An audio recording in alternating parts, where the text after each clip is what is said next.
오늘이 12월 24일이고 내일이 크리스마스입니다. 오늘 뉴스쇼에서는요. 지금 우리의 마이크가 꼭 필요해 보이는 한 곳을 연결하려고 합니다. 바로 목동 열병합발전소 75m 굴뚝 위인데요. 그 높은 굴뚝에서 408일째 살고 있는 두 사람이 있습니다. 정리해고로 일자리를 잃은 뒤에 고공농성을 시작했는데 오늘이 408일째. 세계 최장기 기록이 됩니다. 근데 더 기가 막힌 일은요.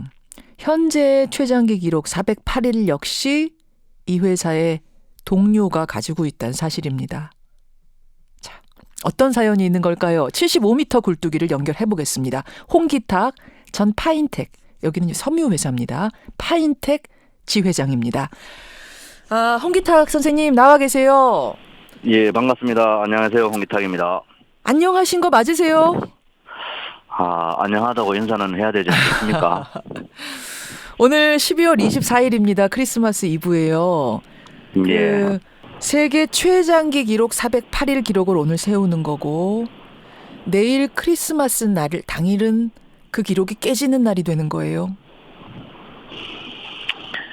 예, 그렇습니다. 이게 참 어떻게 받아들여야 되는 건지, 어쨌든 오늘 상당히 마음이 안 좋은 하루가 될 것 같습니다. 그러면은 작년 11월 12일에 그 위로 올라가신 후에 한 번도 안 내려오신 거예요?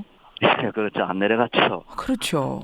예. 아니, 제가 지금 그 고공농성하는 곳을 여러분들한테 화면으로 보여드릴 수가 없기 때문에 아마 들으시는 분들은 그게 굴뚝위의 장소라는 게 어떤 거야 이해가 아마 잘 안 되실 텐데, 그러니까 동그란 굴뚝이 있고 그 가장자리 공간에다가 천막을 치신 거죠? 75m 제일 꼭대기에 있는 건데요. 실질적으로 사람이 행동하고 움직일 수 있는 공간은 80cm 정도 됩니다. 폭 80cm. 그러면 그렇죠. 두 분이 다 발 뻗고 누울 정도는 되는 겁니까? 그 공간이? 딱 그 공간이 나옵니다. 움직이지를 못하죠. 그러니까 이게 원이지 않습니까? 원이죠. 원으로 되어 있기 때문에 둘레가 한 18m 정도 돼요. 그래서 저희들이 여 위에 천막을 치고 비닐을 치고 이제 자는 공간을 만든 공간이 한 6m 정도 됩니다. 그 속에서 저희들이 생활을 하고 있죠. 그럼 밥은 식사는 어떻게 하세요? 밥은 이제 75m 위에서 줄을 내립니다. 줄을 내리면은 여기도. 그래서 무거운 거는 올릴 수가 없어요. 이게 위에도 체력이 자꾸 소모되고 있고 끌어올려서 이제 사용하고 먹고 있습니다. 그럼 씻는 건 어떻게 하십니까? 밥이야 뭐 올린다 치더라도. 여름 때는 1리터 우리가 흔히 아는 생수통 두세 개가 올라옵니다. 그러면 이틀을 못 두면은 6개가 되지 않겠습니까? 그렇죠. 그걸 가지고 이제 샤워를 하고 머리를 감고, 겨울 같은 경우에는 저희들이 샤워를 못 하고요. 아이고. 씻지도 못합니다, 사실. 너무 차니까요, 물이. 좀 데펴서 올리면 안 되나요? 데펴서 올려도 바깥에 나가버리면은 그냥 얼어버립니다. 그냥 하긴 지금 날씨가 그래서 위험하니까. 물티슈로 보통 몸을 닦는 정도까지밖에 할 수가 없습니다. 아이고. 아니 일단 지난 여름을 생각해보면 엄청 더웠거든요. 근데 뭐 씻는 건 일단 둘째치고 그 천막 75m 상공에서 천막 하나에 의지해서 어떻게 버티셨어요? 그러니까 지난 여름을 생각하면 이제 가장 힘든 게 일단은 저녁이라도 수면을 취할 수가 없습니다. 너무 더워서. 워낙 더워서. 이게 굴뚝 위에 가장 많이 올라갔을 때가 62도 정도까지 올라갔었거든요.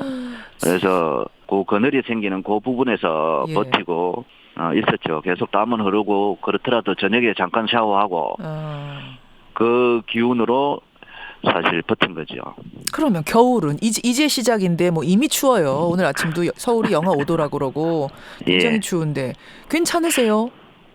작년 겨울 같은 경우에는 1월 달에 여기가 가장 최저 기온이 영하 21도까지 내려가셨습니다. 아이고. 그래서 자다가도 중간에 일어나야 됩니다. 왜 그런가 하면 핫팩을 저희들이 침낭 안에 넣고 잠을 청하게 되는데 핫팩이 그렇게 오래 가지 않습니다. 이게 워낙 추워서. 그래서 4시간 정도, 5시간 정도 되면 핫팩의 효능이 떨어지기 때문에 다시 일어나서 핫팩을 다시 이제 열을 올려서 넣고 그렇게 지내고 있었죠, 사실. 아이고.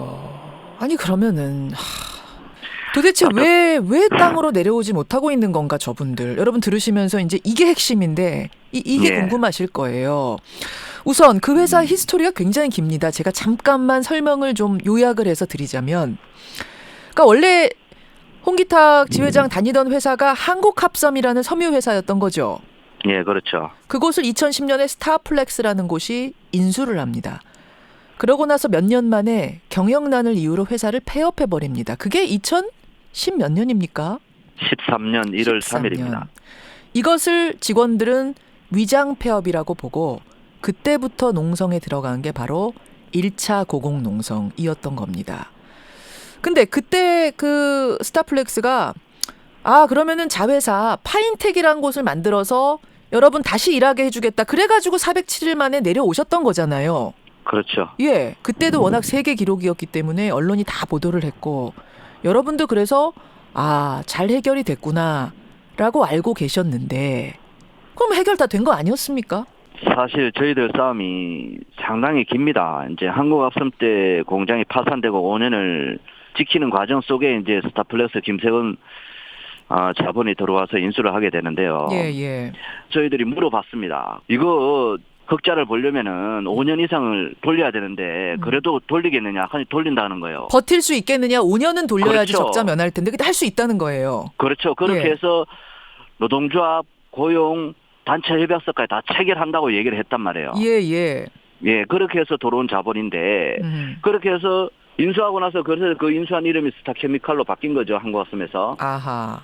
예, 그래서 2013년 1년 9개월 딱 돌리고 1월 3일 날 폐업 청산을 얘기하는 거예요. 그러니까 그때에 대한 이 김세권 대표 측 입장은 위장 폐업이 아니고 진짜로 회사 경영난이 심각해서 할 수 없이 폐업한 거다 이렇게 얘기를 하는데요. 예, 저희들이 얘기하는 것은 먹튀 자본이라고 얘기했던 거죠. 왜 먹튀다? 그런가 하면 한국합섬을 인수했을 때 스타플렉스가 예. 김세건 자본이 399억에 인수를 하게 됩니다. 예. 근데 그 당시에 예. 당장 팔더라도 기계 그리고 고철 땅을 분리해서 팔더라도 700억, 800억이 나오는 공장이었었어요. 한국합섬이. 그렇죠. 그런 절반도 안 되는 가격으로 인수한 겁니다. 사실. 예. 애초에 먹튀를 하기 위해서 들어왔다 저희들이 이렇게 주장했던 거예요. 그러니까 노동자들은 우리 회사 한국합섬을 살려보려고 5년을 그걸 버티면서 투자자를 찾고 있었는데 들어온 자본이 정말 이 공장을 살리려고 노동자들 살리려고 회사 살리려고 하는 자본이 아니라 어떻게 해서든지 조만간 팔고 매각하고 나가려고 먹튀하려고 하는 자본이었다라고 결론을 내신 거군요. 그렇죠. 그렇게 해서 이제 그건 그렇게 할 수 없다 해서 고공농성 들어갔던 게 지난 2015년이고 그래서 그렇죠. 407일 만에 그러면은 다시 당신들 고용하겠소 해가지고 합의가 돼서 내려오신 거잖아요. 그러니까 저희들도 그렇게 생각했죠. 그런데 저희들은 가는 공창도 12월 말에 알게 됩니다. 합의서에는 2016년 1월 1일부터 돌리는 걸로 돼 있어요. 그런데 저희들이 계속 전화를 해보고 했었는데 마지막에 가르쳐 준 게 12월 30일이었었습니다. 이틀 전에 가르쳐 줍니다. 어디로 가라고? 그렇죠. 장소 여기니까 일로 와라. 그래서 저희들이 1월 4일 날 가게 되는 거예요. 2016년 1월 4일 날 처음에 딱 가니까 가보니까 이 공장이 거의 완전히 외딴 지역이었고 산 밑에였고 기숙사 저희들이 생활해야 될 기숙사를 가보니까 거의 처참했습니다. 말 그대로. 어떤 식이었길래요? 창문은 너덜너덜하지 밑에는 전기 판넬인데 전기 판넬이 절반은 고장 나 있었고 벽면은 거의 도배지가 곰팡이가 썰어서 살 수가 없는 정도였습니다. 이들은 이 공장을 돌리려고 신설법인을 설립한 게 정확하게 아니라는 거예요. 형식적으로 합의서를 만들고 노동조합을 그냥 파기시키기 위해서 기획적으로 작전을 쓴 거다 이렇게 판단이 돼요. 일부러 폐허 공장 하나에다가 그렇죠. 합의 지키는 것처럼 넣어놓고 스스로 그냥 두 손 두 발 들고 나가게끔 하려고 하는 게 아니었느냐라고 지금 보고 계시는 거예요. 네, 그거는 그러면 이 조건에서 이래 돌리면은 어떻게 하느냐. 그리고 식사는 어떻게 되냐 다 물어볼 거 아닙니까? 그렇죠. 밥은 한 끼만 준다는 거예요. 기숙사 생활 하는데 그 주위에 식당도 없습니다. 주변에 식당이 없는데 회사에서 제공하는 밥은 한 끼라고요? 한 끼 준다는 거예요. 그러면은 나머지 밥은 어떻게 처리하느냐. 우리가 알아서 나가서 사 먹으라는 거예요. 그래서 그거 가지고 일주일을 싸웠어요. 아하. 일주일을 싸우니까 한 끼만 더 주는 거예요. 그래서 저희들은 두 끼만 먹고 한 끼는 굶으면서 생활을 했고요. 또 더 중요한 것은 1월 달 안에 예. 단체 협약서를 체결하는 걸로 합의서가 돼 있습니다. 예. 1월 29일 날 2016년 1월 29일 날 첫 상견례가 있고 난 다음에 예. 2월 초에 본교섭 1차 교섭 때 대표이사가 하는 말이 예. 공장 더 이상 돌릴 수 없다. 적자다. 문을 닫아야겠다.